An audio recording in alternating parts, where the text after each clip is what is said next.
Today here's our continuation on the subtraction of integers. Let's start.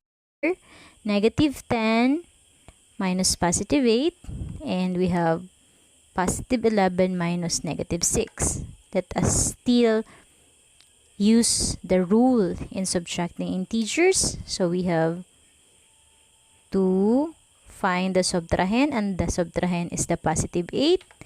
Kaya ang positive 8 ay naging negative 8. Ayan ang minus natin. Kung napapasin nyo, naging plus. So we have daw negative 10 plus negative 8, and they had similar signs. Kapag pareho ang sign, same sign, idadagdag natin siya. 10 plus 8, 10 idadagdag sa 8, that is 18. And the final answer is negative dahil kinopya niya ang parehong negative ng ating mga integers. Okay, nakuha yon. I hope nakuha nyo. And we proceed to 11 minus negative 6. Positive 11 minus negative 6.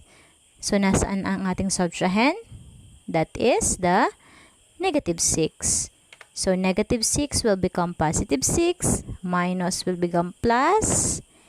And pareho sila ng sign. So, idadagdag lang natin siya. So, 11, idadagdag sa 6. Or ang 6, idadagdag sa 11. That is 17. And the final answer is positive since they are similar signs. Kukopyahin lang natin. So, that is positive 17. Nakuha? And now, what if you encounter numbers or operations like this? We have negative 11 minus negative 8 plus 35. Kung na-encounter nyo ang ganitong operation, ang pinakaunang tandaan nyo is you start from the left to the right. Magsimula tayo sa left, papunta sa right ng pag-solve. Example, the rightmost numbers are negative 11 minus negative 8. So, meron tayong minus. Ayan. So, dito sa ating highlighted, kung napapansin nyo, ito yung una nating isosolve. Ayan, kung napapansin nyo, ang negative 8 ay naging positive, ang minus ay naging plus. So, isosolve muna natin to, itong dalawang to, kasi hindi sila pwedeng pagsabihing tatlo. Dapat dalawa lang. Ayan. If you do it manually, if you do it with a calculator, you can make it like this. But since mas maganda yung alam nyo siya gawing manual, ayan, para makabisa nyo siya even without the calculator or the cell phone. Now, so we have negative 11 plus 8. Magbabawas tayo. 11 bawasan ng 8. That is 3. Negative siya dahil negative 11 is farther. Mas malayo siya kaysa sa 8. Okay, so we have negative 3. Now, we have negative 3 plus 35. Hindi sila magkapareho ng sign. So, ibig sabihin bawas ulit.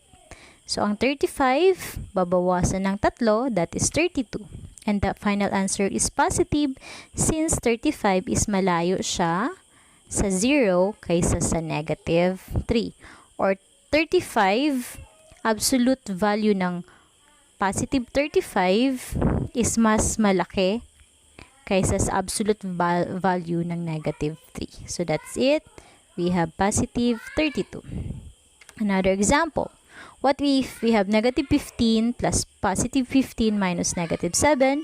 So, we start from the left. Ang negative 15 at positive 15 ay hindi magkapareho ang sign. So, babawas tayo.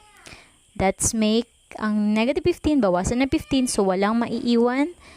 That's why we have 0 as the first answer. So, 0 minus negative 7.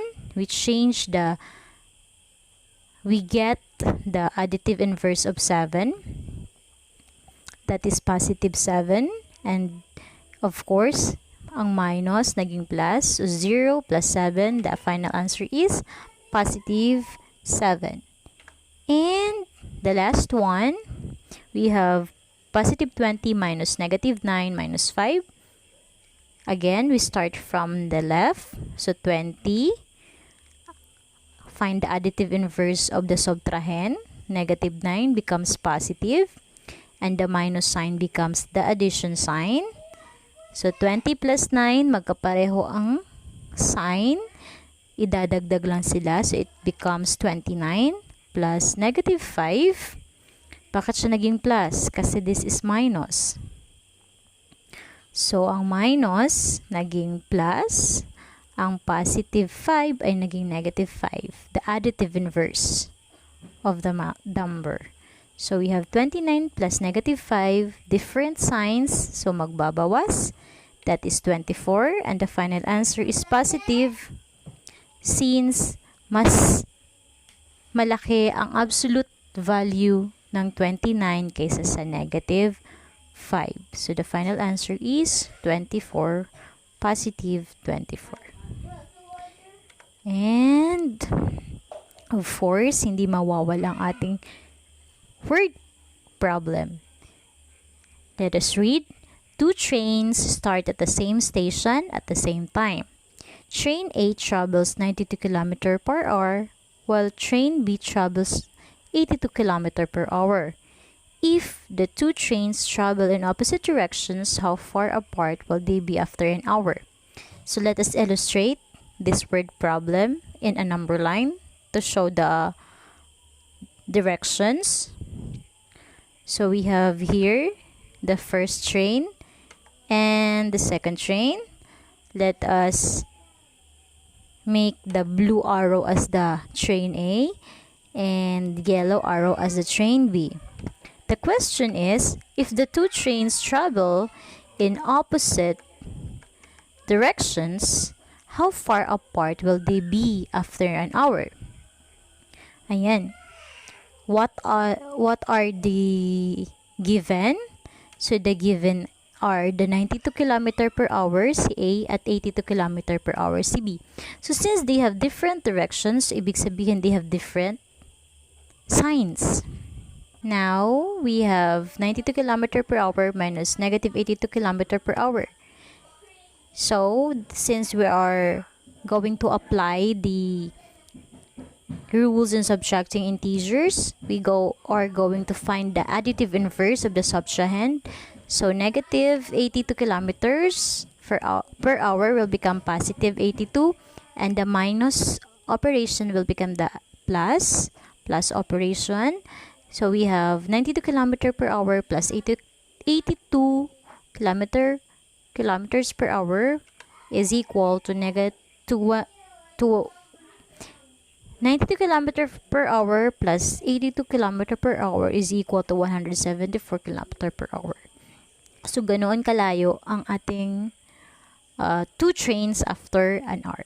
So, that is an application of our subtracting integers in a worded problem.